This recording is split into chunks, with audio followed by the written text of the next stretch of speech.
Howdy, friends. Hope y'all are doing well. Tonight, we're going to explore something that affects millions of people around the world, yet remains deeply misunderstood. We're going to talk about burnout and why it has absolutely nothing to do with laziness. As you listen, allow yourself to relax. Let the words wash over you. There's no need to remember everything. No need to stay alert. This is a space for rest, for understanding, and for letting go of the weight you've been carrying. Burnout has become one of the defining experiences of modern life. It touches nearly every profession, every age group, every corner of our interconnected world. And yet, when we experience it ourselves, when we feel that overwhelming exhaustion, that inability to function the way we once did, there's often a voice in our head that whispers, "You're just being lazy. You're not trying hard enough. Everyone else manages, so why can't you?" Tonight, we're going to dismantle that lie piece by piece, gently and thoroughly. We're going to understand what burnout really is, where it comes from, and why the very fact that you're experiencing it proves the opposite of laziness. You've been working too hard, caring too much, pushing too far, and your body and mind are simply telling you the truth that our culture refuses to acknowledge. So, settle in, get comfortable, let your breathing slow down, and let's begin this journey together. Now, let's talk about what burnout actually is, because understanding this is crucial to releasing the self. Judgment you might be carrying. Burnout isn't just feeling tired. It isn't just having a bad week at work or needing a vacation. Burnout is a state of chronic stress that has become so embedded in your system that it affects every aspect of your functioning. It's been recognized by the World Health Organization as an occupational phenomenon, a legitimate syndrome that results from chronic workplace stress that hasn't been successfully managed. The term was first coined in the 1970s by psychologist Herbert Freudenberger.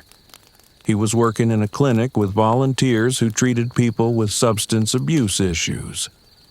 He noticed that after about a year, many of these dedicated, passionate volunteers became exhausted, cynical, and ineffective. They hadn't become lazy. They had burned out from caring too much, from giving too much of themselves without adequate support or resources. Burnout has three main components. The first is emotional exhaustion. This is that feeling of being completely drained, of having nothing left to give. You wake up tired. You go through your day in a fog. Even things that used to bring you joy feel like they require more energy than you have. The second component is depersonalization or cynicism. You start to distance yourself from your work, from other people, from the things you once cared about. It's a protective mechanism, your psyche's way of trying to preserve whatever small amount of energy you have left. You might find yourself being more irritable, less empathetic, more sarcastic or detached. This isn't laziness. Lazy people don't care about accomplishing things. Burned out people care desperately, but their system has been pushed beyond its limits. Imagine trying to drive a car when the fuel tank is empty. The car doesn't move, not because it's lazy, but because it literally cannot function without fuel. Your body and mind are the same way. Burnout happens to the most dedicated people. It happens to nurses who work double shifts because they can't bear to leave their patients without adequate care. It happens to teachers who spend their own money on classroom supplies and their evenings planning lessons. It happens to social workers, to startup founders, to parents juggling multiple jobs, to anyone who has poured themselves into something that demanded more than they had to give. The very fact that you've reached burnout means you've been trying. You've been trying so hard for so long that your system has finally reached its breaking point. That's not laziness. That's the aftermath of unsustainable effort. Now, let's look at the historical context, because understanding why this generation faces unique challenges can help you see that your struggle isn't a personal failing. To understand why burnout has reached epidemic proportions in our time, we need to look at how work and life have changed over the past several decades. Our parents and grandparents worked hard, certainly, but the nature of work, the pace of life, and the expectations placed upon us have fundamentally transformed in ways that make burnout almost inevitable for many people. Let's go back just 50 years. In the 1970s, most jobs had clear boundaries. When you left the office, you were done. There were no emails to check, no Slack messages pinging your phone, no expectation that you'd be available at all hours. Work stayed at work. Home was a separate space where you could genuinely rest and recover. The pace of work was also different. A typist might type letters and memos throughout the day, but there was a physical limit to how much could be produced. Today, with computers and digital communication, there's no natural limit. You can always send one more email, make one more edit, respond to one more request. The goalposts keep moving because the technology allows for infinite productivity. Then came the erosion of job security. Previous generations could often expect to work for the same company for decades, with pensions and reliable benefits. Today's workforce faces contract positions, gig economy jobs, the constant pressure to job hop for better pay, and the anxiety of knowing that layoffs can happen at any moment, regardless of performance. This creates a chronic stress that never fully goes away. The cost of living has also skyrocketed in ways that wages haven't matched. Housing costs in most major cities have increased exponentially faster than incomes. Education costs have ballooned. Healthcare costs continue to rise. Many people are working harder than their parents' generation did, yet feeling more financially precarious. When you're working hard and still struggling to make ends meet, it creates a grinding stress that wears you down over years. The hustle culture that has taken hold, particularly in the past 15 years, glorifies overwork. Sleeping less is treated as a badge of honor. Working on weekends is normalized. Side hustles and multiple income streams are presented as necessary rather than optional. The message is clear. If you're not constantly grinding, you're falling behind. If you need rest, you're weak. Technology has also blurred the lines between work and personal life in insidious ways. Your work email is on your phone. Your coworkers can reach you on weekends. Your boss might text you after hours. Even if you're not technically working, you're never fully disconnected.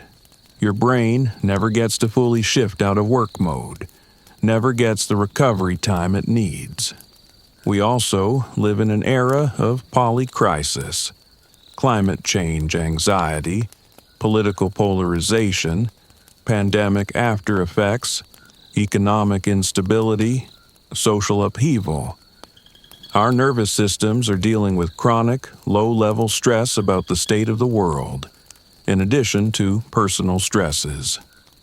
Previous generations certainly faced challenges, but they didn't have 24-hour news cycles and social media feeds keeping those challenges at the forefront of their consciousness every moment of every day.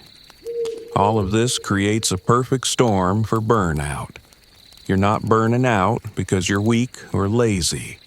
You're burning out because you're trying to function in a system that has become fundamentally unsustainable for human beings. Your burnout is a rational response to irrational circumstances. Now, I want to talk about the neuroscience of burnout, because understanding what's happening in your brain and body makes it impossible to dismiss burnout as mere laziness. Let's explore what's actually happening in your brain and body when you experience burnout. Understanding the biological reality of burnout makes it impossible to dismiss it as mere laziness. When you're under stress, your body activates what's called the hypothalamic pituitary adrenal axis, or HPA axis. This is your stress response system. When you encounter a stressor, your hypothalamus signals your pituitary gland, which signals your adrenal glands to release cortisol and other stress hormones. This is the system that keeps you alive in dangerous situations. It sharpens your focus, increases your heart rate, redirects blood flow to your muscles, preparing you for fight or flight. This system evolved for acute, short-term threats. A predator appears. Your stress response activates. You fight or run. The threat passes. Your system returns to baseline. This cycle would happen occasionally, with long periods of recovery in between. But chronic stress, the kind that leads to burnout, means your HPA axis is activated constantly. Your body is pumping out stress hormones day after day, week after week, month after month. And eventually, the system breaks down. Your cortisol levels can become dysregulated. In some cases of burnout, cortisol levels actually drop too low because your adrenal glands become exhausted from overproduction. Chronic stress also shrinks your hippocampus, the part of your brain involved in memory and emotional regulation. This is why burned-out people often struggle with memory problems, difficulty concentrating, and emotional volatility. Your brain has physically changed in response to prolonged stress. Complex thinking has been compromised. Meanwhile, your amygdala, the brain's alarm system for threats, becomes hyperactive. You're more reactive, more easily triggered, more anxious. Your brain has essentially gotten stuck in threat detection mode, seeing danger and problems everywhere because that's what it's been trained to do. Neurotransmitters also become depleted. Dopamine, which is involved in motivation and reward, drops. This is why nothing feels enjoyable anymore when you're burned out. The activities that used to bring you pleasure now feel flat. Your brain's reward system isn't functioning properly. Serotonin, which regulates mood, can also become dysregulated, contributing to depression and anxiety symptoms that often accompany burnout. Your body's inflammatory response increases under chronic stress. Inflammation is useful for healing injuries and fighting infections, but chronic inflammation damages your body over time. It's linked to a host of health problems, from cardiovascular disease to autoimmune conditions. When you're burned out, you're not just mentally exhausted. Your body is in a state of chronic inflammation that affects every system. Sleep architecture changes under chronic stress. Even when you do sleep, you spend less time in deep, restorative sleep stages. Your sleep becomes fragmented and less effective at providing actual recovery. This creates a vicious cycle where exhaustion makes stress worse, and stress makes sleep worse, which increases exhaustion. Your immune system also becomes compromised.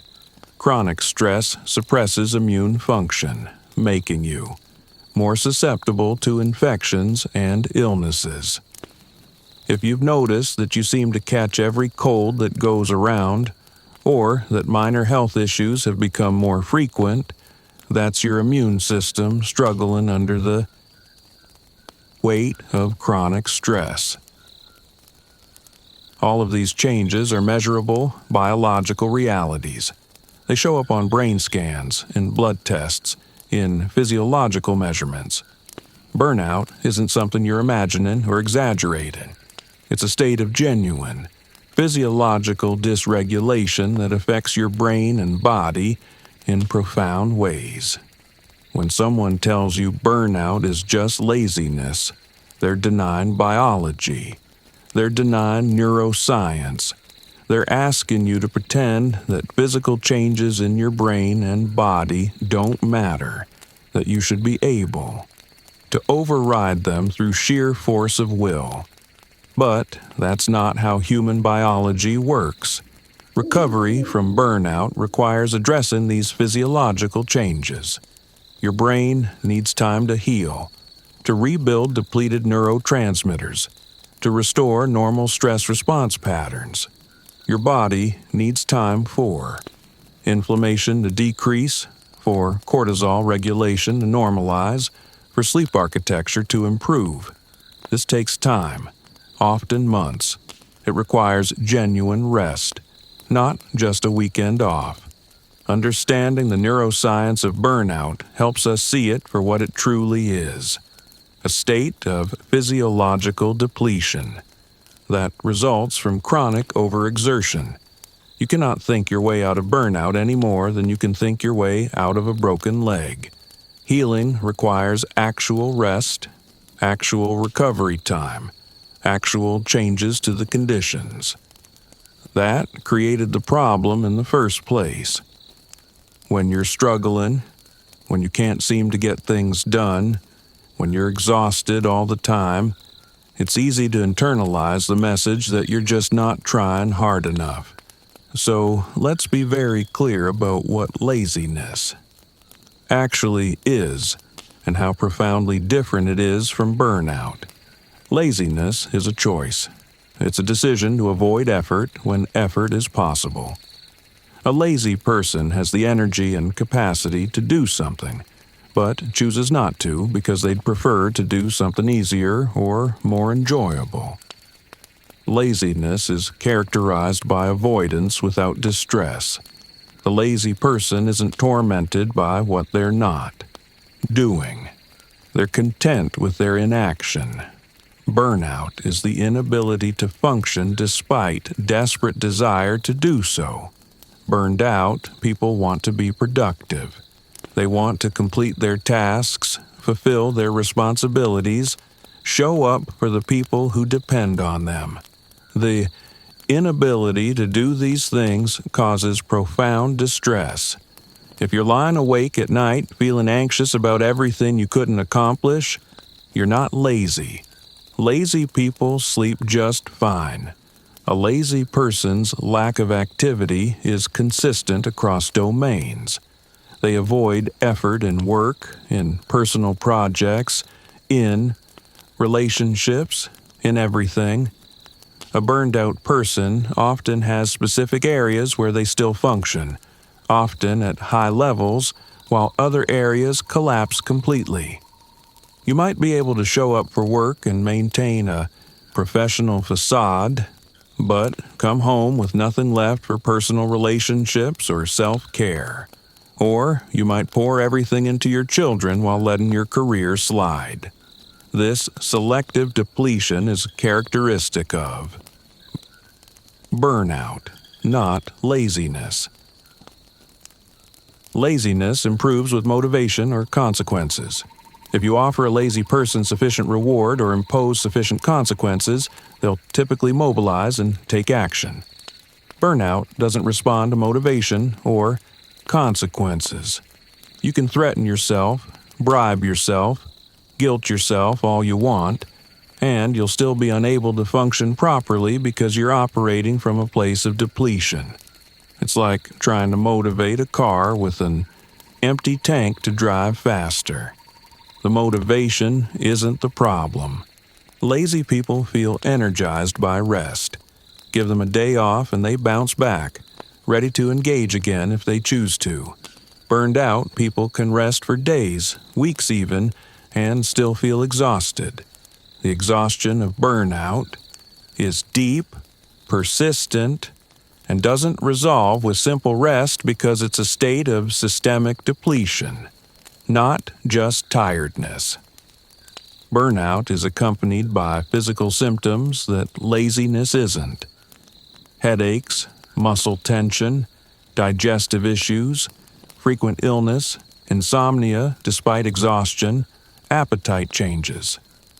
These are signs of a dysregulated nervous system, not signs of someone who simply doesn't feel like making an effort. Burnout causes cognitive impairment, memory problems, difficulty concentrating, inability to make decisions, mental fog.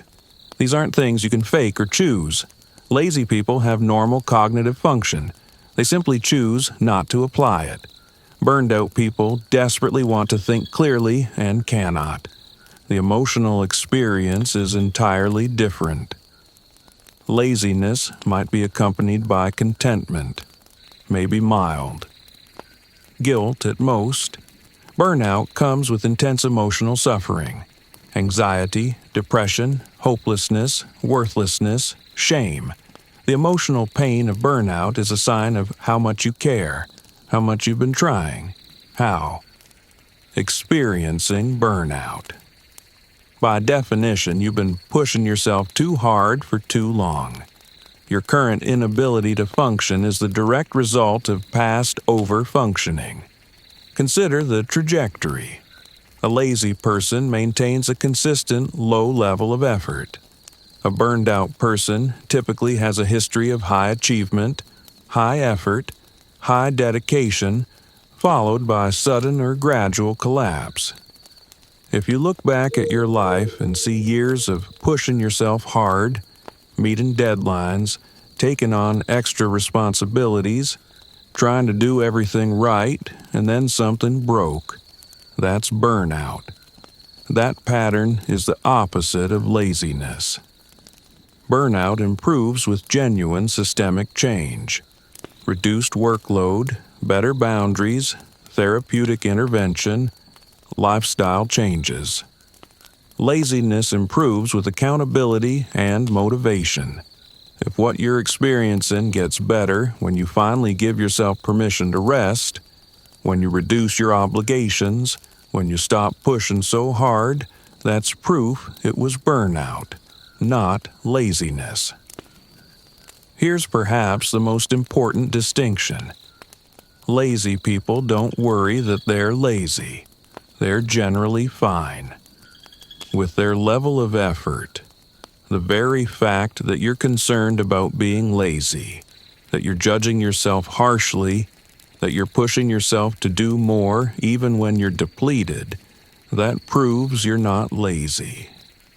Lazy people don't have that internal drive, that self-criticism, that desperate desire to be productive and capable. Your burnout is not a character flaw. It's not a sign of weakness. It's evidence that you've been trying so hard for so long that your system finally reached its breaking point. The most driven, conscientious, dedicated. People are the most susceptible to burnout precisely because they push past their limits and ignore warning signs that less driven people would heed. Now, I want to explore how capitalism and productivity culture feed burnout. Because to truly understand modern burnout, we need to look at the economic and cultural systems that create the conditions for it. Burnout isn't just an individual problem. It's a systemic issue that benefits certain interests while harming individuals. Let's start with a fundamental shift in how capitalism has evolved over the past several decades. There was a time when capitalism operated on a model of mutual benefit. Companies understood that they needed healthy, satisfied workers to be productive. There were limits to the workday. There were regulations protecting workers. The expectation was that a fair day's work deserved fair pay and reasonable conditions. That model has been steadily eroded, particularly since the 1980s. The focus shifted to maximizing shareholder value above all else. This meant cutting costs wherever possible, and labor is always one of the biggest costs. Companies began expecting more output from fewer workers. Technology was used not to reduce working hours, but to increase productivity demands. The result is that many people are now doing the work that used to be done by 2 or 3 people. When someone leaves a company, their position often isn't filled. Their responsibilities are simply distributed among remaining employees, who are expected to absorb the extra work without additional compensation. You're not. Imagining that you have too much to do. You literally have more work than one person should be expected to handle. Out if you're trying to do more than is humanly sustainable. The gig economy has intensified these problems. When you're a contractor or freelancer, you have no safety net. Every hour you're not working is an hour you're not earning. There's no paid time off, no sick leave, no benefits. This creates pressure to work constantly, to never turn down opportunities, to push through illness and exhaustion because you simply can't afford not to. Even people in traditional employment face similar pressures because job security has eroded. You're replaceable. There's always someone younger, hungrier, willing to work for less. This creates a climate where people are afraid to set boundaries, afraid to say no, afraid to acknowledge their limits because they fear it will cost them their job. Hustle culture has sold us the lie that success requires constant work. Social media is full of entrepreneurs bragging about their 4 a.m. wake-up times, their 18-hour workdays, their refusal to take vacations. They frame rest as laziness and self-care as indulgence. They suggest that if you're not constantly grinding, you don't want success badly enough. But here's what they don't show you. The health problems, the failed relationships, the mental health crises, the people who crashed and burned. Survivorship bias means we only hear from the few who made it through, not the many who were destroyed by this approach. And even those who made it often pay enormous costs that they don't discuss publicly. The 40-hour work week was established almost a century ago, based on labor organizing that recognized humans need rest and time for life outside work. But many industries have crept far beyond that. 50, 60, 70-hour weeks are normalized in fields from law to tech to healthcare to education. And those are just the official hours. Add in the unofficial expectations, the emails answered from home, the work thoughts that intrude on your personal time, and you're never truly off the clock. Capitalism also benefits from burnout in insidious ways. Exhausted people make poor decisions. They're more likely to spend money on convenience, on quick fixes, on products that promise to make their lives easier. They're less likely to have the energy to organize, to advocate for change, to fight back against exploitative conditions. Burnout serves the status quo by keeping people too depleted to challenge it. The wellness industry has commodified the solution to burnout in ways that actually perpetuate the problem. Can't handle your stress? Buy this meditation app. Feeling burned out? Try this expensive supplement. Exhausted? Book this pricey spa weekend. The message is that you need to purchase your way to wellness rather than addressing the systemic issues creating unwellness in the first place. Self-care has been individualized and commodified, stripped of its radical origins. The term self-care was coined in the context of civil rights and social justice movements. It was about community care, about preserving yourself to continue fighting oppression.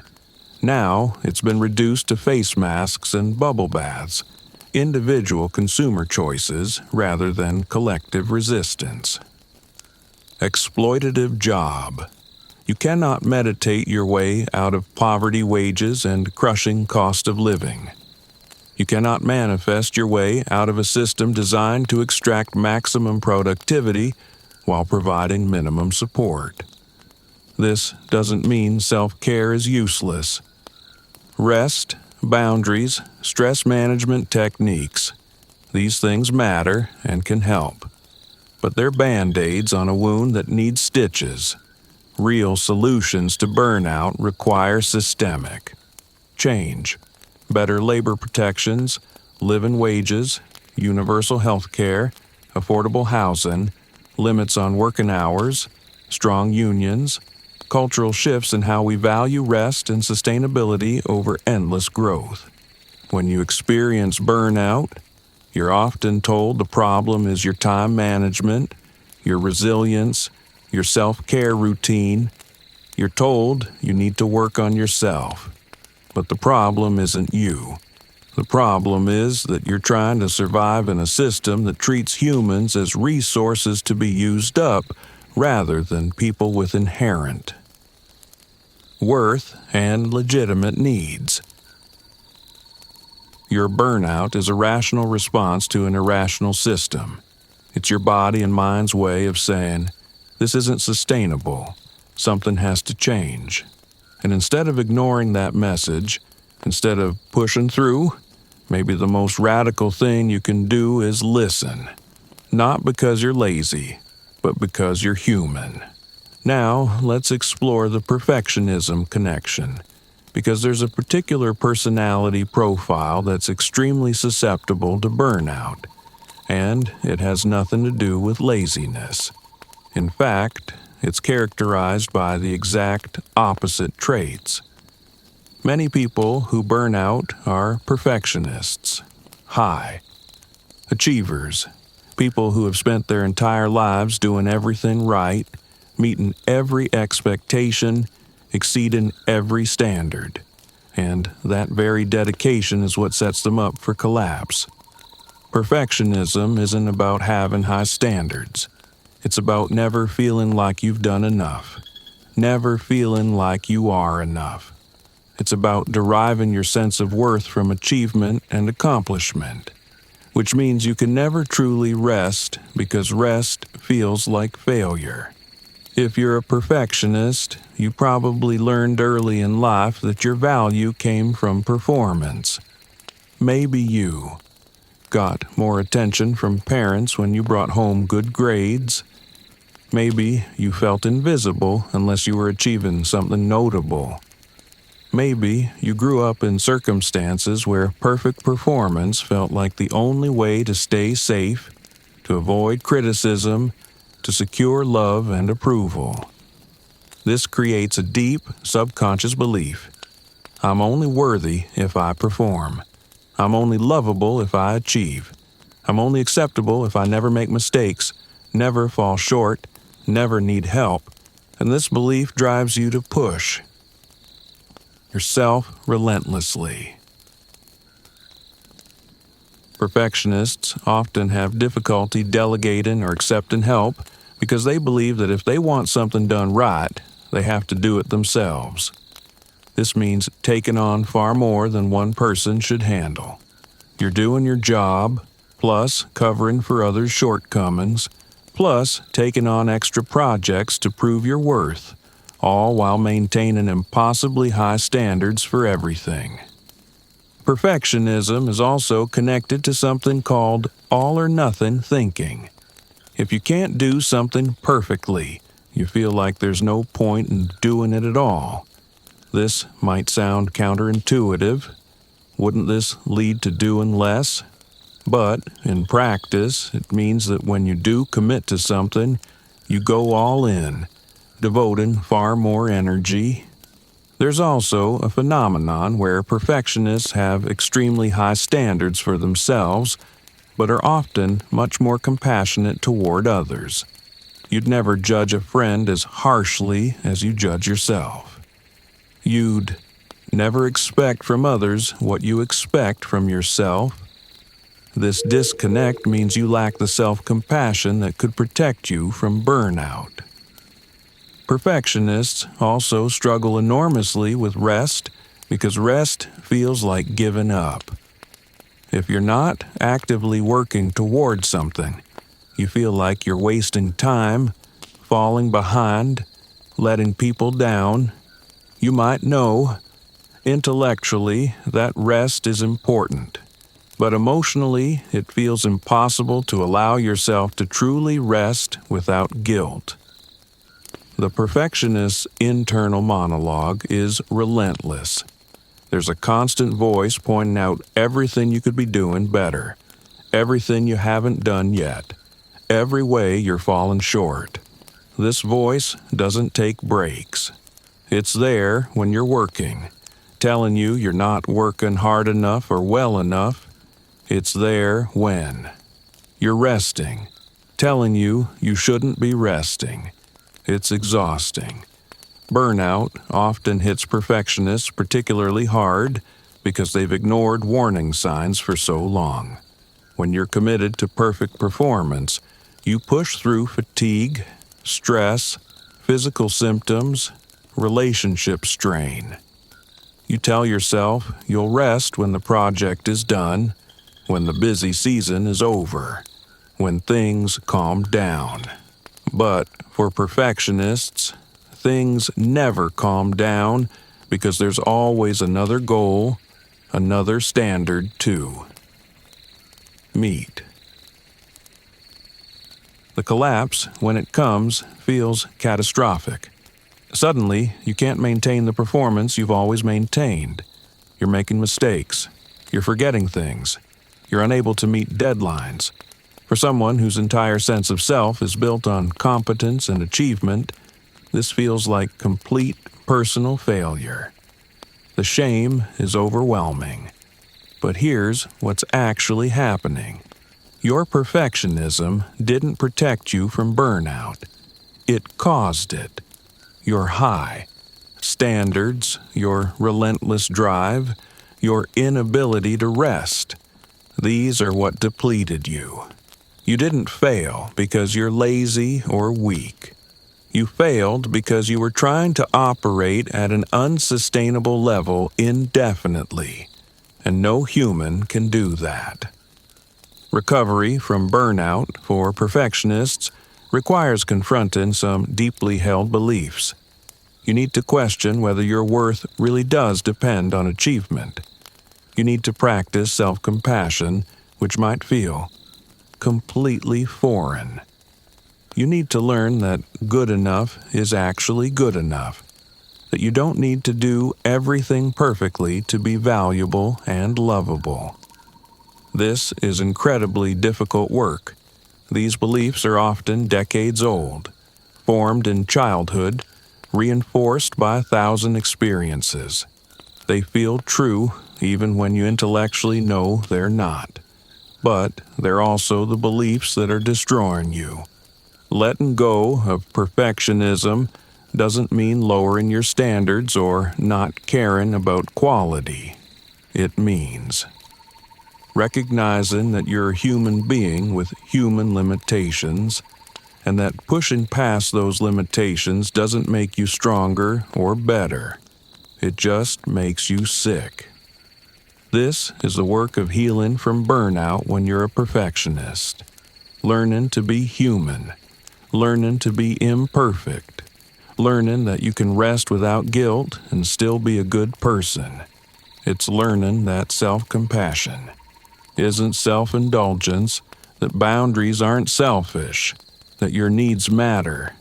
Now, I want to talk about the role of trauma and adverse experiences, because for many people, burnout isn't just about current stress. It's compounded by past trauma and adverse experiences that have shaped how their nervous system responds to stress.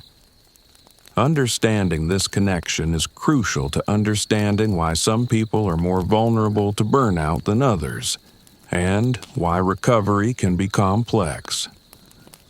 Trauma doesn't just mean major obvious events like abuse or disasters, though those certainly count. Trauma can also be developmental, the result of growing up in an environment where your needs weren't met, where love was conditional, where you had to be hypervigilant to stay safe emotionally or physically. When you experience trauma, especially repeated or prolonged trauma, your nervous system gets stuck in a state of threat response. Your baseline stress level is higher than it should be. You're always waiting for the next crisis, always on alert, always trying to control everything to keep yourself safe. This is exhausting, and it makes you much more vulnerable to burnout. Children who grew up in unstable homes often develop a fawn response as a survival mechanism. They learn to be helpful, to anticipate others' needs, to make themselves indispensable. They become the child who takes care of everyone else, who never causes problems, who excels to make their parents proud or to avoid conflict. This pattern continues into adulthood, where they become the employee who can't say no, the friend who always helps, the person everyone relies on. This isn't generosity born from abundance. It's a trauma response. It's the learned belief that your value depends on what you do for others, that you have to earn your right to take up space, that your own needs don't matter. And it drives you straight into burnout, because you give and give and give until there's nothing left. Adverse childhood experiences, what researchers call ACEs, have been shown to have profound long-term effects on health and well-being. These experiences include things like parental divorce, household substance abuse, mental illness in the family, witnessing domestic violence, experiencing neglect or abuse. The more ACEs someone has, the more likely they are to experience health problems, mental health issues, and yes, burnout in adulthood. This happens partly through biological mechanisms. Chronic stress in childhood affects brain development, particularly in areas involved in stress regulation and emotional processing. It can lead to a dysregulated HPA axis from a young age, meaning your stress response system never learned to function normally. You're starting from a place of disadvantage when it comes to handling stress. Trauma also creates patterns of thinking that contribute to burnout. If you grew up in chaos, you might have developed a need for control, leading you to overwork trying to control every outcome. If you grew up with complex PTSD, which develops from prolonged trauma rather than single incidents, shares many symptoms with burnout: emotional exhaustion, difficulty regulating emotions, negative self-concept, difficulty in relationships.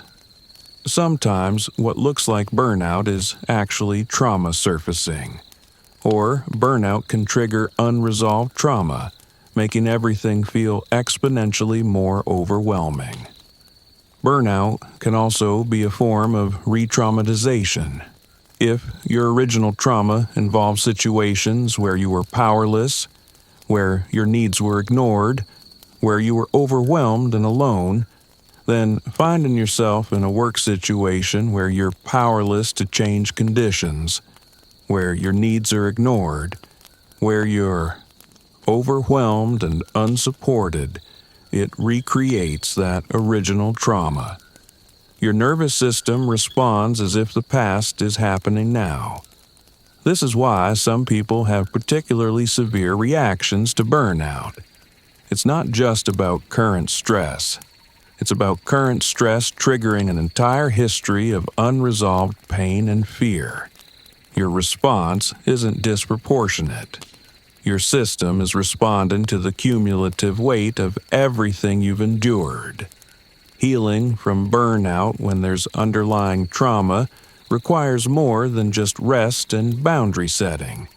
It often requires therapeutic work to process trauma, to help your nervous system finally find safety, to change those deep patterns of thinking and responding that were formed by adverse experiences. This might include therapies specifically designed for trauma, like EMDR or somatic experiencing. It might include learning about polyvagal theory and how to help your nervous system regulate. It might include inner child work, learning to give yourself the care and compassion you never received. This is not weak. This is not overreacting. This is acknowledging that your past experiences matter, that they've shaped your vulnerability to stress, and that healing requires addressing the whole picture, not just your current circumstances. If you've experienced trauma or adverse experiences, and you're now facing burnout, please understand that this doesn't mean you're damaged or broken. It means you've survived incredibly difficult circumstances, and your system is showing the strain of that survival. You've already demonstrated enormous strength just to make it this far. Recovery is possible, but it may require more support and more time than it would for someone without that history. And that's okay. You're not in competition with anyone else. Your healing is your own journey, at your own pace, with whatever support you need. The fact that you need more help doesn't make you weaker. It makes you someone who's been through more and who deserves comprehensive, compassionate care. Now, let's talk about cultural and societal pressures, because burnout doesn't happen in a vacuum. We're embedded in cultures and societies that have specific expectations, values, and pressures that directly contribute to burnout. Understanding these larger forces can help you see that your burnout isn't a personal failing, but a response to problematic cultural patterns. In Western cultures, particularly in the United States, there's a deep belief in individualism and meritocracy. The idea is that if you work hard enough, you can achieve anything. Success is entirely up to you. This ignores all the systemic factors we've already discussed. The way jobs are structured, economic pressures, technological intrusion into every aspect of life. But the cultural narrative says if you're failing, it's on you. Many cultures also have specific expectations about work ethic that contribute to burnout. In some Asian cultures, there's a concept that translates roughly to death from overwork. In Japan, it's called karoshi. In Korea, gwarosa. These cultures have actual words for dying from working too hard because it's so common. The expectation is that you sacrifice everything for work, for success, for honoring your family. In the United States, there's the Protestant work ethic, the idea that hard work is morally good and laziness is morally bad. This ties productivity to virtue in a way that makes rest feel sinful. If you're not working, you're wasting your life. If you're not productive, you're not valuable. Gender adds another layer of complexity. Women, particularly mothers, face expectations to excel at work while also being the primary caregivers, maintaining the home, managing everyone's schedules, doing the emotional labor of relationships. They're supposed to lean in at work while also being endlessly available at home. It's an impossible standard that guarantees burnout. Men face different but equally damaging pressures. They're expected to be stoic, to push through pain, to never admit struggle or vulnerability. Asking for help or admitting burnout can feel like admitting failure as a man. So, they suffer in silence until they collapse completely. For people of color, there are additional layers of stress. Navigating predominantly white workspaces often means code switching, managing microaggressions, working twice as hard to be seen as half as good.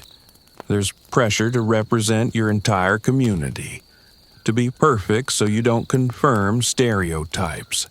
The chronic stress of racism, whether overt or subtle, adds to the burnout load.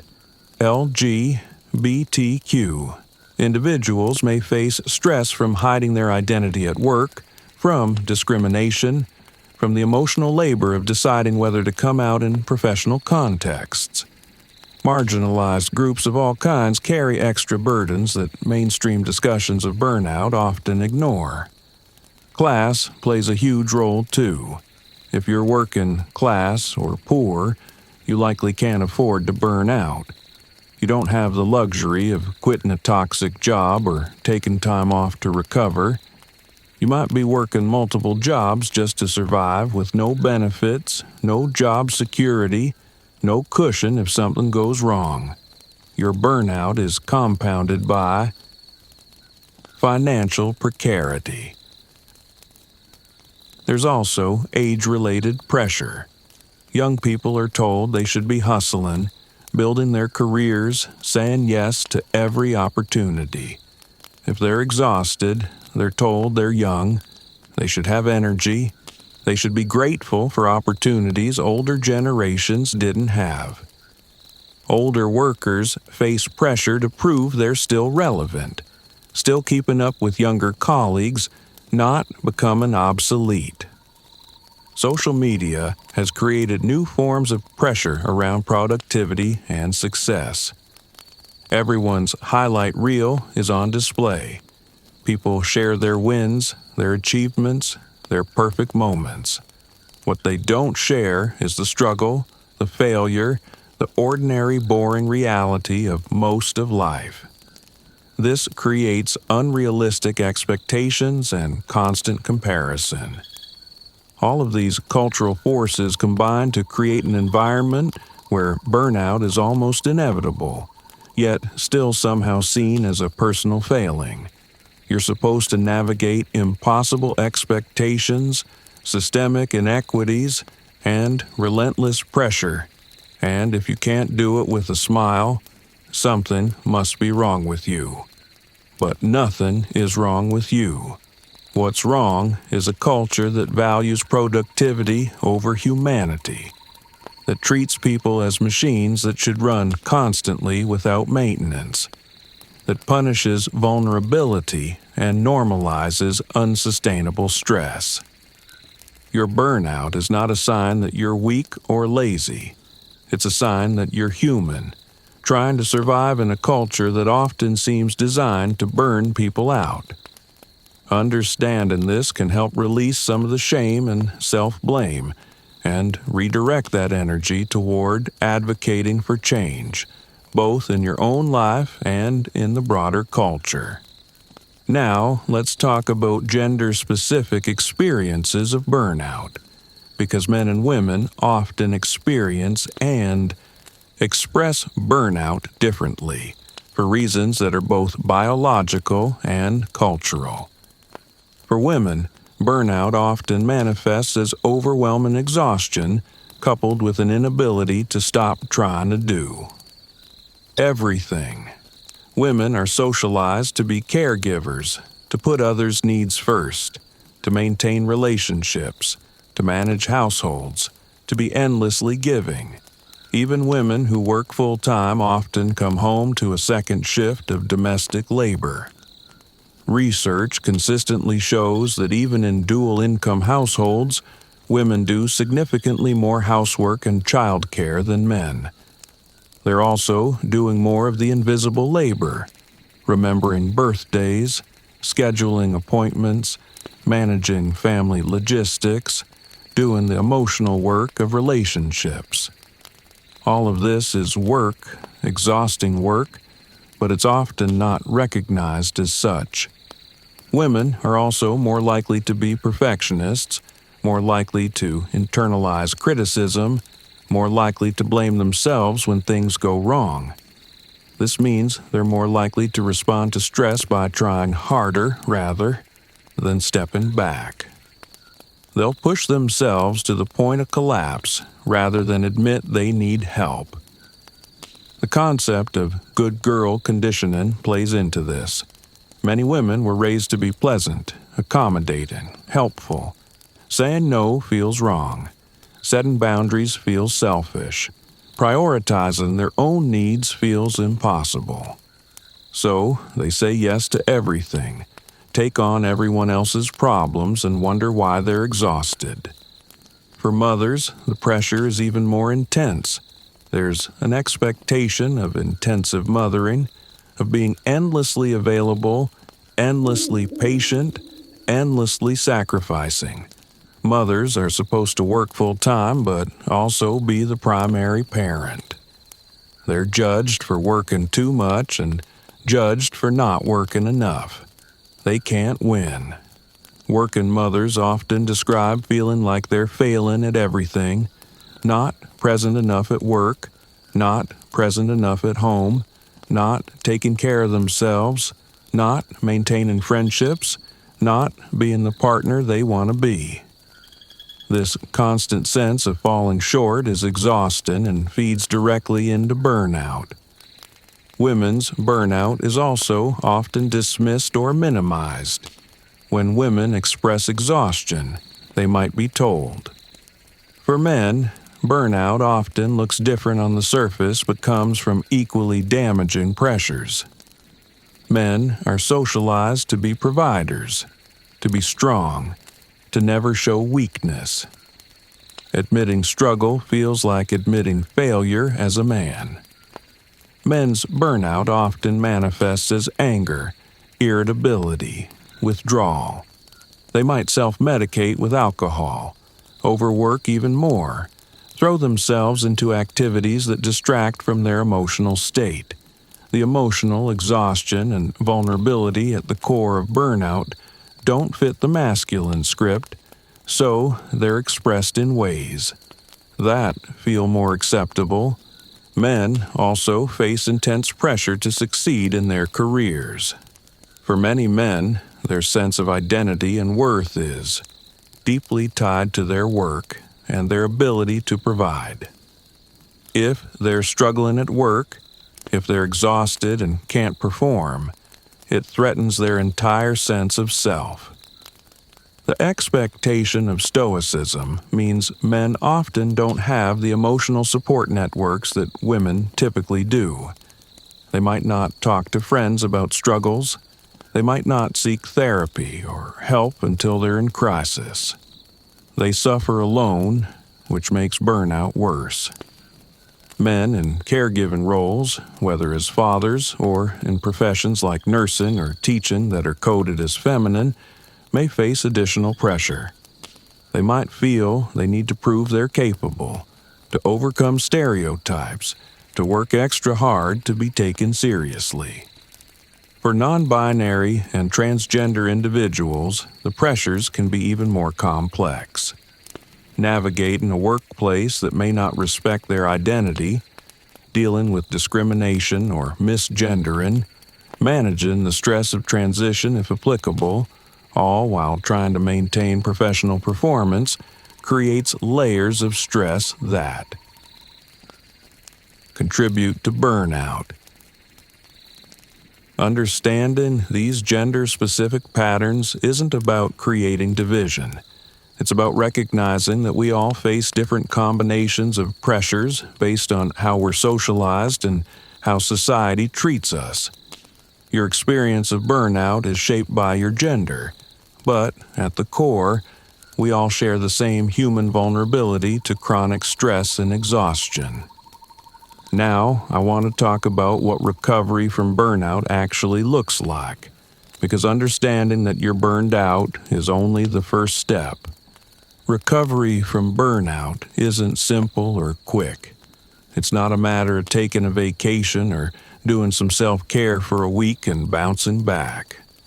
Burnout is a state of deep physiological and psychological depletion that took months or years to develop, and it takes time to heal.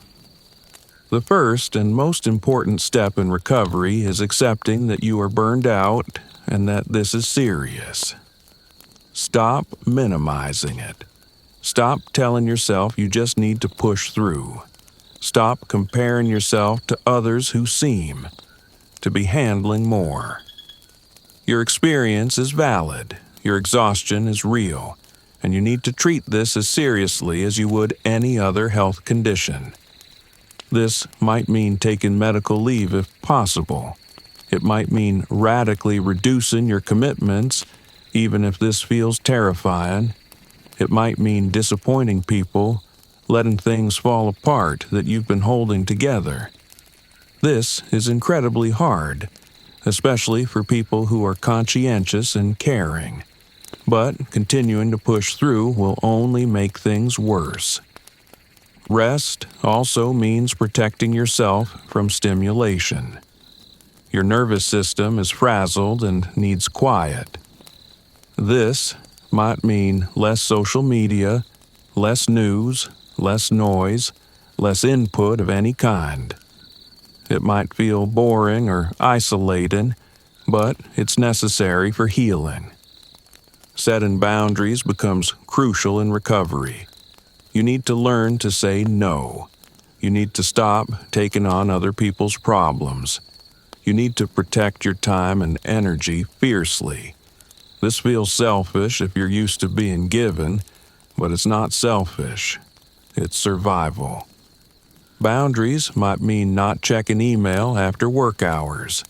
It might mean not answering work calls on weekends.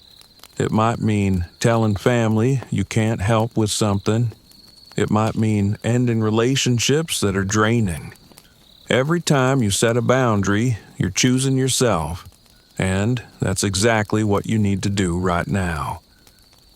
Therapy can be incredibly helpful in burnout recovery, particularly with a therapist who understands burnout, trauma, and nervous system regulation. Therapy can help you process the emotions that come up, challenge the beliefs driving you to overwork, and develop healthier patterns. Certain types of therapy are particularly effective for burnout. Cognitive behavioral therapy can help challenge perfectionistic thinking and develop more balanced perspectives. Acceptance and commitment therapy can help you clarify your values and live in alignment with them.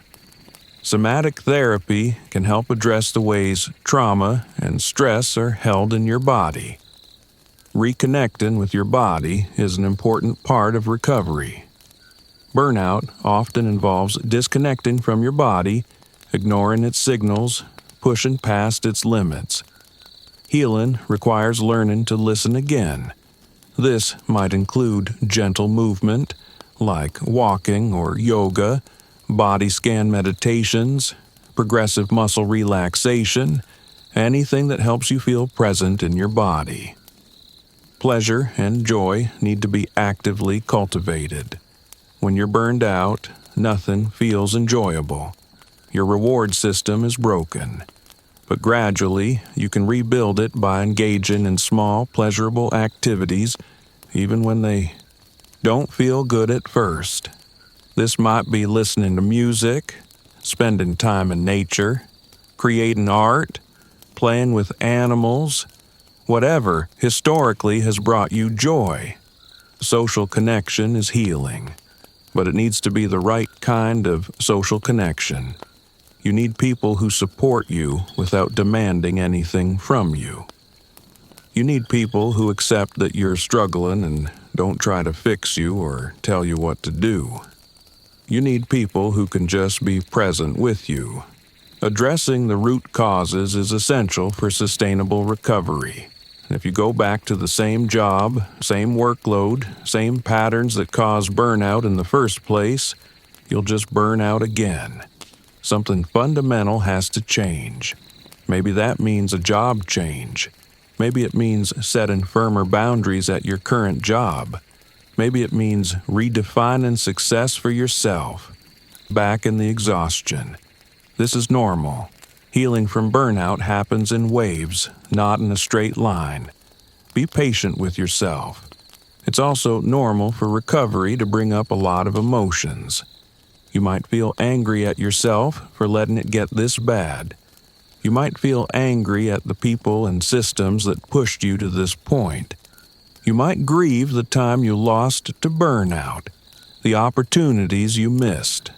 All of these emotions are valid and part of the healing process. Some people find that burnout, while terrible, becomes a turning point. It forces them to confront patterns and beliefs that were unsustainable. It pushes them to make changes they needed to make but were avoiding. It teaches them about their limits and their needs. In this way, burnout can ultimately lead to a more sustainable, authentic way of living. But this doesn't mean burnout was good or necessary. You didn't need to burn out to learn these lessons. It's okay to be angry that it came to this. It's okay to wish you'd made changes sooner. You can hold both truths, that burnout was terrible and damaging, and that it taught you important things. Recovery takes as long as it takes. For some people, it's months. For others, it's years. There's no timeline you should be following. Be patient with yourself. Trust that healing is happening even when it doesn't feel like it. Keep taking care of yourself even when progress feels slow. Now, let's talk about what self-compassion means and why it's so crucial for healing from burnout. Self-compassion is perhaps the most important skill you can develop in your recovery from burnout. It's also one of the hardest, especially if you're someone who's been driving yourself with harsh self-criticism for most of your life. Self-compassion means treating yourself with the same kindness and understanding you'd offer a good friend.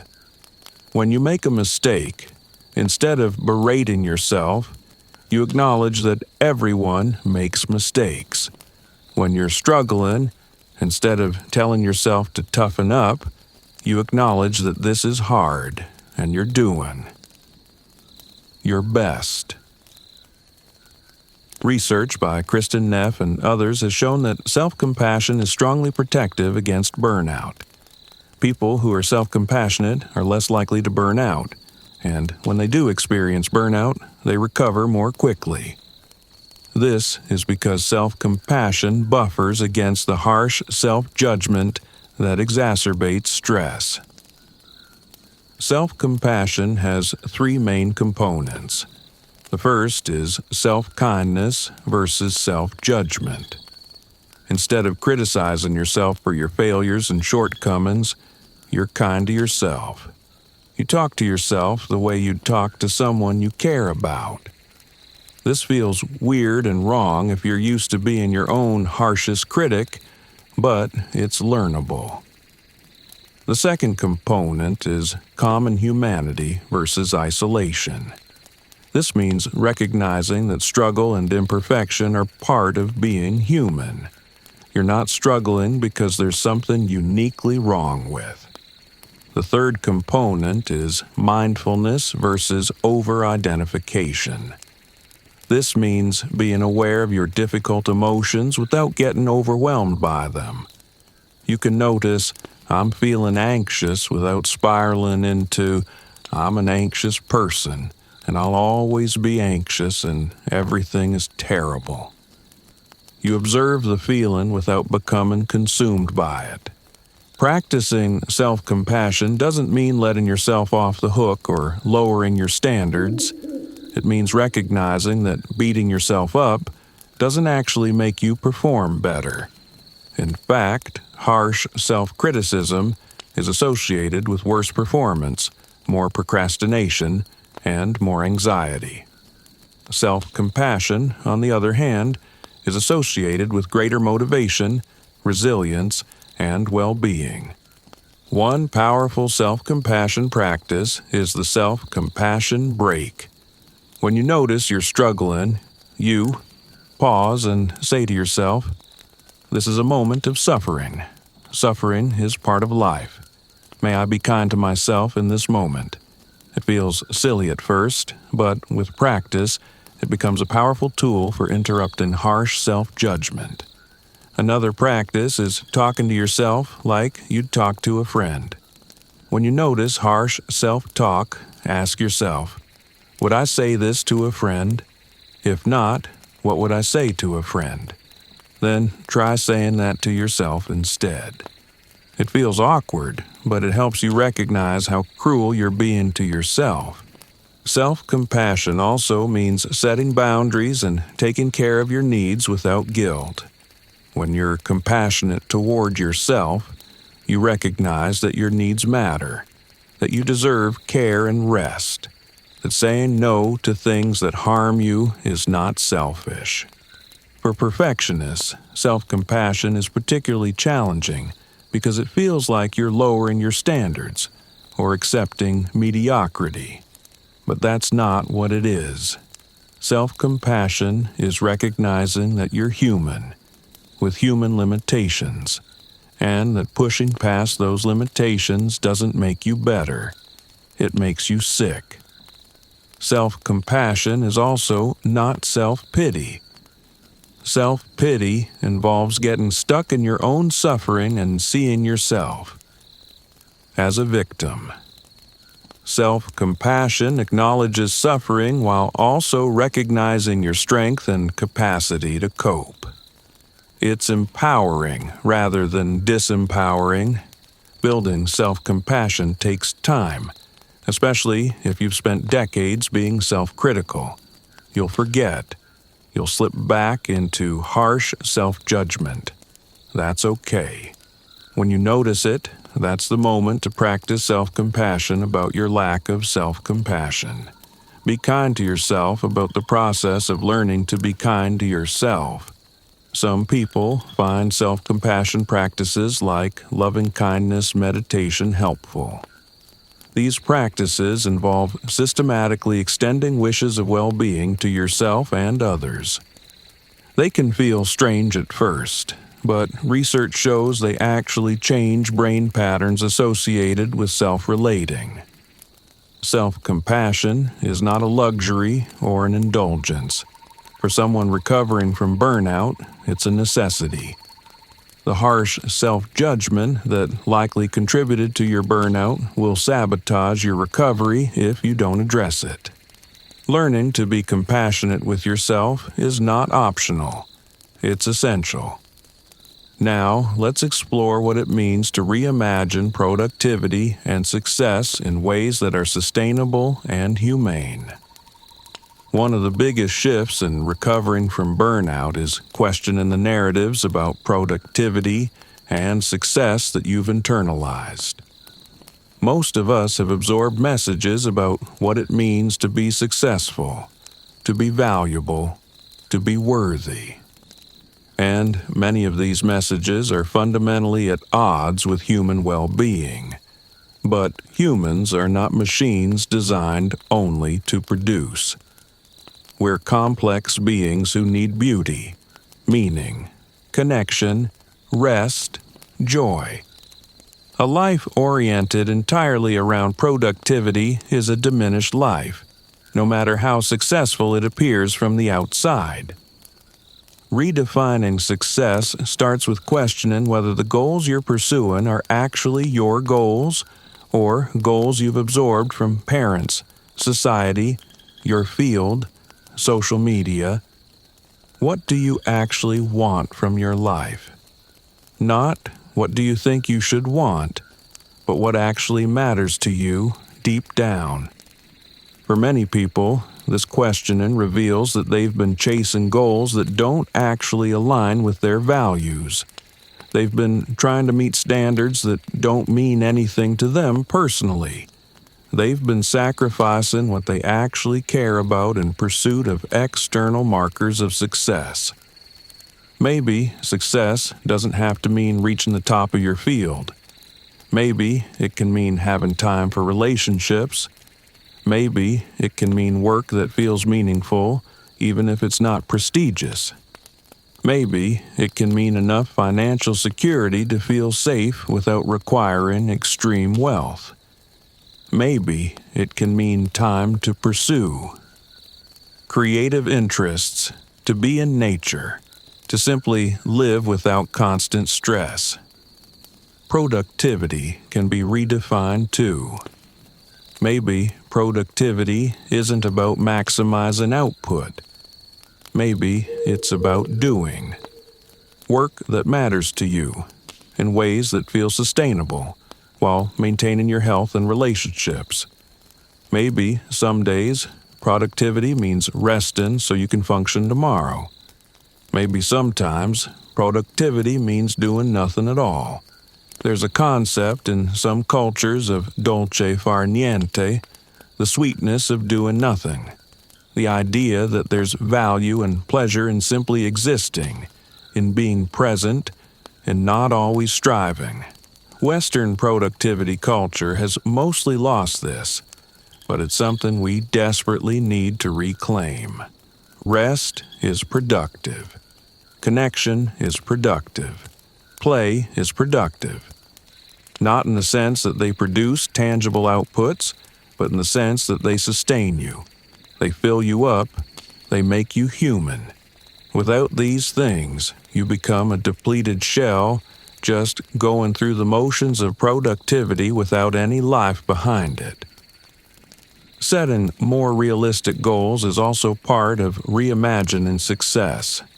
If you're constantly setting goals so ambitious that achieving them requires sacrificing your health and relationships, then you need to set different goals. Not because you're lazy or not ambitious enough, but because those goals are not actually serving you. This doesn't mean having no ambition or settling for less than you're capable of. It means having ambition that's in service of your well-being, not in opposition to it. It means defining capability in ways that include maintaining your health, not just in terms of output. It also means acknowledging that seasons exist in life. There are times for intense work and times for rest. There are seasons of expansion and seasons of consolidation. There are periods of growth and periods of maintenance. You can't be in growth mode all the time without burning out. You need fallow periods, just like fields need to lie fallow to remain fertile. Success can be measured in ways other than conventional metrics. Maybe success is managing your mental health. Maybe it's maintaining relationships that matter. Maybe it's learning to rest without guilt. Maybe it's having time to pursue things simply because they bring you joy. These are legitimate measures of a life well lived, even though they won't show up on a resume. This reimagining often requires grieving. You might grieve the person you thought you'd be by now, the goals you're letting go of, the version of success you're releasing. This grief is real and valid. Honor it. But don't let it pull you back into unsustainable patterns. The truth is, the traditional definitions of productivity and success are often incompatible with human flourishing. They're built on industrial models that treat humans like machines. They serve capitalism more than they serve individuals. Rejecting these definitions isn't laziness. It's wisdom. It's choosing to be human. Now, let's talk about the importance of connection and community in both causing and healing burnout. Humans are profoundly social creatures. We evolved in close-knit communities where we depended on each other for survival. Isolation and loneliness are deeply stressful for our nervous systems. And yet, modern life often leaves us isolated, even when we're technically surrounded by people. Loneliness and social isolation are significant risk factors for burnout. When you're struggling alone, when you feel like no one understands, when you're trying to hold everything together without support, it's exponentially harder. Connection is not a luxury. It's a fundamental need. But not all connection is helpful. Performative relationships, where you always have to put on a good face, where you can't be vulnerable, where there's constant judgment or comparison, these actually increase stress rather than relieving it. What you need is authentic connection, where you can be yourself, where you're accepted in your struggle, where you're not constantly performing. One of the cruelest aspects of burnout is that it often damages your relationships. When you're exhausted, you have nothing left to give. You might withdraw from friends. You might be irritable with family. You might not have energy for your partner. Then you feel guilty about this, which adds to the stress, which makes you more burned out. It's a vicious cycle. Healing requires being honest with people about what you're experiencing. This is terrifying, especially if you're used to being the strong one, the capable one, the one everyone relies on. But pretending you're fine when you're falling apart just isolates you further. You might be surprised by how people respond to vulnerability. Many people will relate because they've been there too. Many will want to help but haven't known how. Opening up creates space for real connection, and real connection is healing. Of course, some people won't respond well. Some will minimize your experience or offer unhelpful advice. Some will make it about them. This is painful, but it's also information. These might not be the people to lean on right now.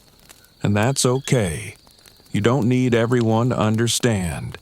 You just need some people. Community can also provide practical support. Maybe someone can help with tasks you're struggling with. Maybe people can share strategies that helped them. Maybe they can just witness your experience and say, "I see you. This is real. You're not making it up." That validation is powerful, but community and connection require energy, and when you're burned out, you might not have energy to give. This is where you need to receive without guilt. You need to let people help without feeling like you have to. Immediately reciprocate. You need to accept that right now, the flow is toward you, and that's okay. When you're well again, the flow can move in other directions. Setting boundaries in relationships becomes important too. You might need to distance from people who drain you, even if they're not bad people. You might need to say no to social obligations that feel like work. You might need to limit time with people who don't understand or who judge you for struggling. The flip side is that isolation, even when it feels necessary for rest, can become problematic if it's too prolonged. Humans need connection to heal. Complete withdrawal might feel protective in the moment, but it can deepen depression and make recovery harder. The goal is finding a balance, enough connection to feel supported, enough solitude to rest and recover. For some people, pets provide crucial connection during burnout. Animals offer unconditional acceptance. They're present without demanding. They provide comfort without judgment. If you have a pet, or if you can, spend time with animals. This can be deeply healing. Nature connection can also be profoundly restorative. Being in natural environments, even just a park or garden, helps regulate your nervous system. There's something about being among living things, in spaces not built for productivity, that reminds you you're part of something larger than your to-do list. Ultimately, recovery from burnout requires remembering that you're not meant to do life alone. The individualistic narrative that you should be able to handle everything yourself is part of what creates burnout. Humans are interdependent. We need each other. Healing happens in connection, not in isolation. Now, let's talk about practical steps for preventing future burnout once you've recovered. If you've experienced burnout once, you're at higher risk of experiencing it again. This isn't because there's something wrong with you. It's because you've learned patterns of pushing past your limits, and those patterns can be deeply ingrained. Prevention requires vigilance and ongoing commitment to different ways of being. The first and most important prevention strategy is learning to recognize your early warning signs. Burnout doesn't appear overnight.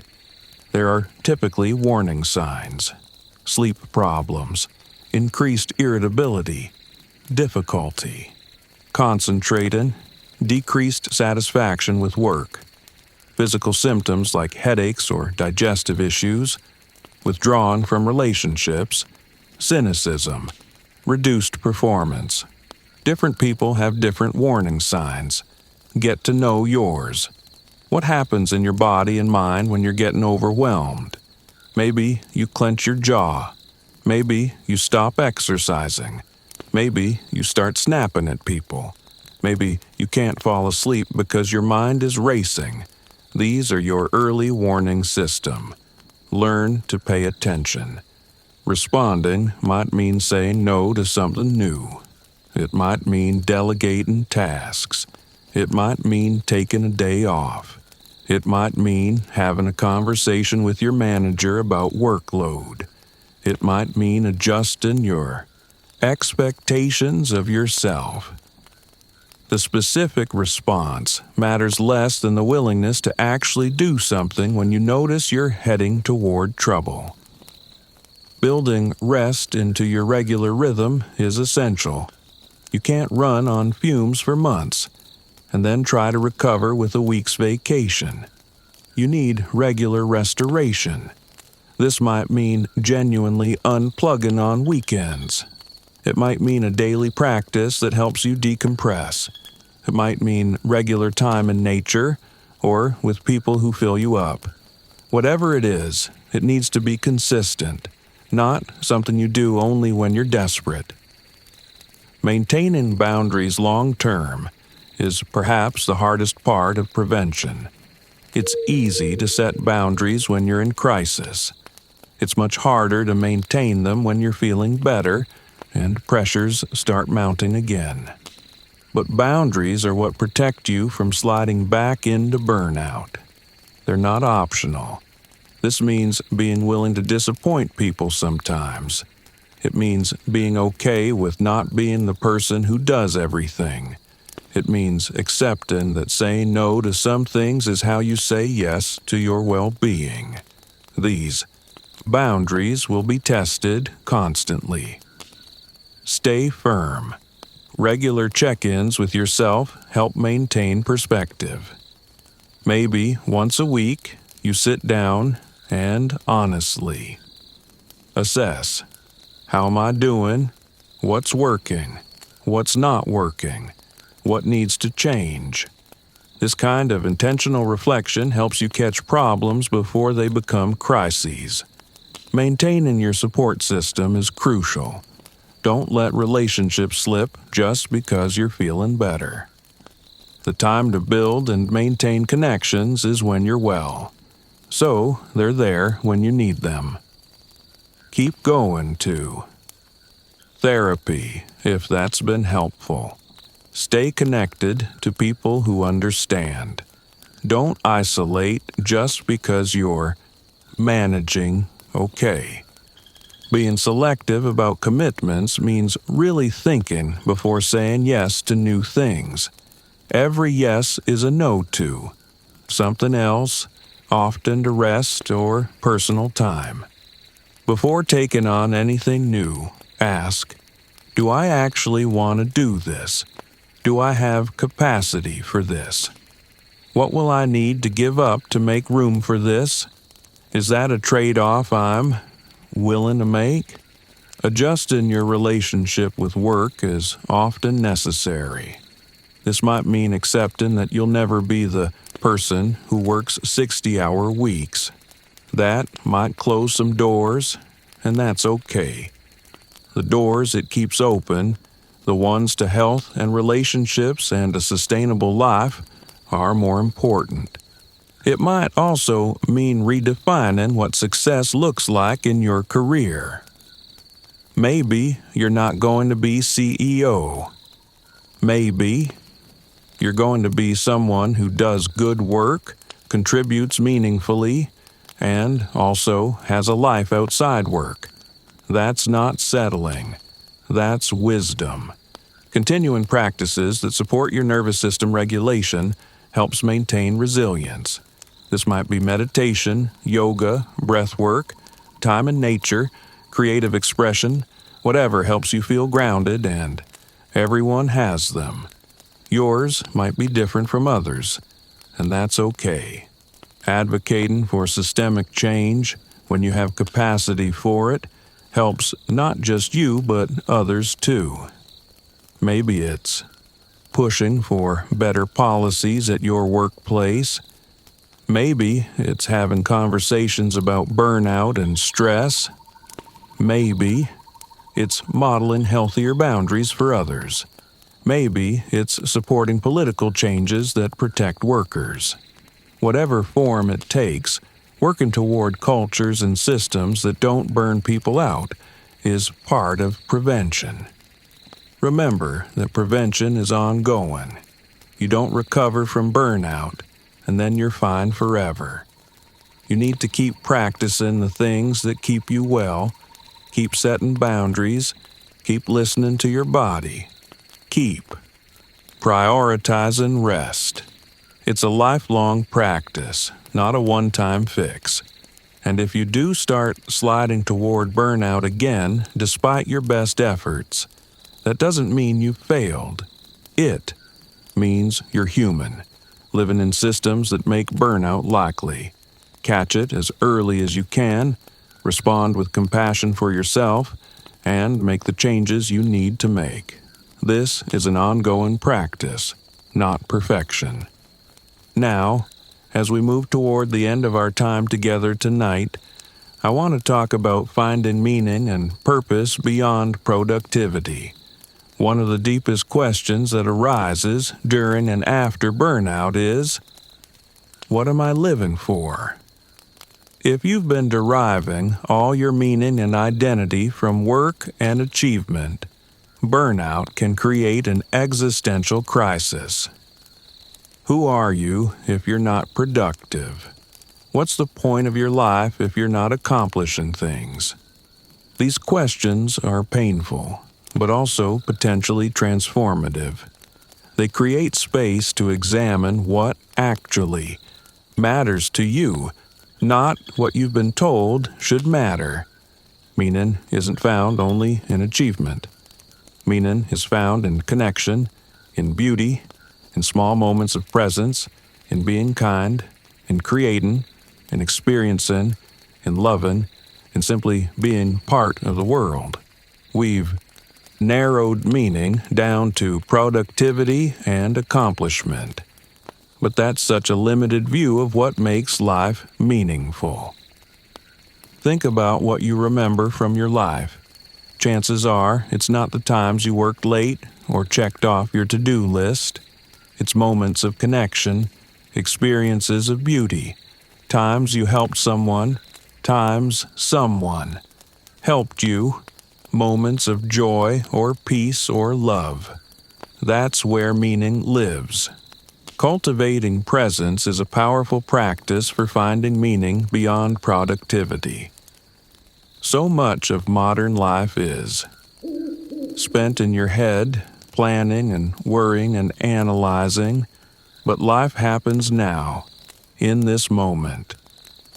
When you're present, even ordinary moments become rich with meaning. The taste of tea, the warmth of sun, the face of someone you love. Creative expression, for its own sake rather than for any product or outcome, can be deeply meaningful. Making something simply because it brings you joy, not because you're going to sell it or share it or have it be good. Enough reconnects you with a fundamental human drive to create. Being in nature reminds you that you're part of something larger than human concerns. Trees don't worry about productivity. Rivers don't burn out. There's a rhythm to nature, seasons of activity and rest, growth and dormancy that we've lost touch with in our human systems. Because it makes you feel valuable, it nourishes rather than depletes. Relationships, deep, authentic relationships, are perhaps the most consistent source of meaning in human life. At the end of life, no one wishes they'd worked more. They wish they'd spent more time with people they love, that they'd been more present, that they'd said what they needed to say. Prioritizing relationships isn't a distraction from what matters. It is what matters. Spirituality or philosophy, whatever forms resonate with you, can provide a framework for meaning.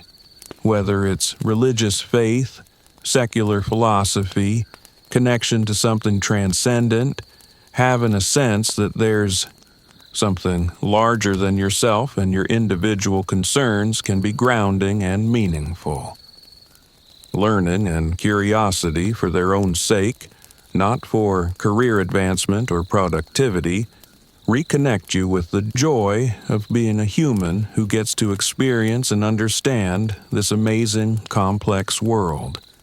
You don't need to monetize every interest or optimize every hobby. Some things can just be for the pleasure of learning and experiencing. Accepting that you don't always have to be doing something meaningful, that sometimes life is just about getting through, is also important. Not every moment needs to be profound. Sometimes you're just tired and watching TV, and that's okay. You don't need to extract meaning from everything. What matters most is that you define meaning for yourself rather than accepting others' definitions. Your life is yours. You get to decide what makes it meaningful, and if what you thought mattered turns out not to, you get to change your mind. Burnout, for all its pain, can be an opportunity to ask these questions. What do I actually want from my life? What brings me alive? What do I care about when I strip away all the shoulds and expectations? What legacy do I want to leave, not in terms of achievement, but in terms of how I showed up, how I loved, how I lived? These aren't questions to figure out once and be done with. They're questions to keep asking, to keep exploring. Your answers will change as you change, and that's okay. The point is to keep checking in with yourself, to keep ensuring that your life aligns with what actually matters to you. Purpose doesn't have to be grand. It doesn't have to be changing the world or leaving a huge legacy. It can be small and personal, being a good parent, creating beauty, helping your community, learning and growing, loving well. Small purposes, lived authentically, are no less meaningful than grand ones. And sometimes, purpose is simply to heal, to rest, to recover. If you're in burnout, that might be your purpose right now, to give yourself what you need, to learn to live differently, to heal so you can show up more fully. Later, that's enough. You're enough, just as you are, even when you're not producing or achieving anything. Now, as we near the end of our time together, I want to offer some final thoughts and reflections. If you're listening to this because you recognize yourself in these descriptions of burnout. First, please know you're not alone. Millions of people are experiencing this. You're not uniquely weak or flawed. You're human, trying to function in systems that often feel inhuman. Third, please be gentle with yourself. You've been through something difficult. You're still going through something difficult. You deserve compassion from yourself and from others. All that harsh self-judgment, all that criticism, it's not helping you. It's hurting you. Try, even in small ways, to be kind to yourself. Fourth, please know that needing help is not weakness. Asking for support, going to therapy, leaning on people, setting boundaries. All of these are signs of wisdom and strength, not weakness. The strongest thing you can do is acknowledge that you're struggling and ask for what you need. Fifth, please understand that you're not lazy. I hope this entire conversation has made that clear. Lazy people don't burn out. Dedicated people burn out. Caring people burn out. People who've been trying so hard for so long that their system finally said, enough, burn out. Your burnout is proof of effort, not lack of it. Sixth, please consider that the system is the problem, not you. Yes, there might be personal patterns you need to address, beliefs you need to change, boundaries you need to set. But at a fundamental level, you're burning out because you're trying to be human in systems that aren't designed for human flourishing. That's not your fault. Seventh, please remember that rest is not earned. You don't have to prove you're tired enough to deserve rest. You don't have to completely fall apart before you're allowed to take care of yourself. Rest is a basic need, like food or water. You deserve it simply because you're alive. Eighth, please know that your worth is not determined by your productivity. You have inherent value just by existing. You don't have to earn your right to take up space. You don't have to justify your existence through achievement. You're valuable simply because you're a human being. Ninth, please be patient with recovery. This took time to develop, and it will take time to heal. There will be setbacks. There will be days you feel you're going backward. That's normal. Healing isn't linear. Keep going, even when progress feels impossible to see. 10th, please hold on to hope, even when everything feels dark and impossible, even when you can't see a way. Forward, hope remains possible. Things can change. You can heal. Life can feel different than it does right now. Hold on to that, even if it's just a tiny flicker of possibility. As you drift off to sleep tonight or rest in this space of quiet, let yourself release some of the burden you've been carrying. You don't have to have everything figured out tonight. You don't have to fix everything. Tomorrow, you just need to be here, breathing, allowing yourself to exist without demands or expectations. You've been working so hard for so long. You've been trying so much. You've been carrying so much. It's okay to rest now. It's okay to let things be messy and unfinished. It's okay to not have all the answers. It's okay to just be, without being productive or achieving or proving anything. Your body is trying to heal. Your mind is trying to rest. Let them. Don't fight it. Don't judge it. Just allow it. You're safe here. You can let go, just for now, just for tonight. You deserve care. You deserve rest. You deserve compassion. You deserve a life that doesn't demand everything from you. You deserve to be human, with all the vulnerability and limitation and need that comes with being human. May you find rest tonight. May you release some of the weight you've been carrying. May you wake tomorrow with a little more kindness toward yourself. May you begin slowly and gently to find your way back to yourself. You're not lazy. You're not weak. You're not failing. You're human, and you're enough exactly as you are. Rest now. Let yourself simply be. You're safe. You're worthy. You're going to be okay. Good night.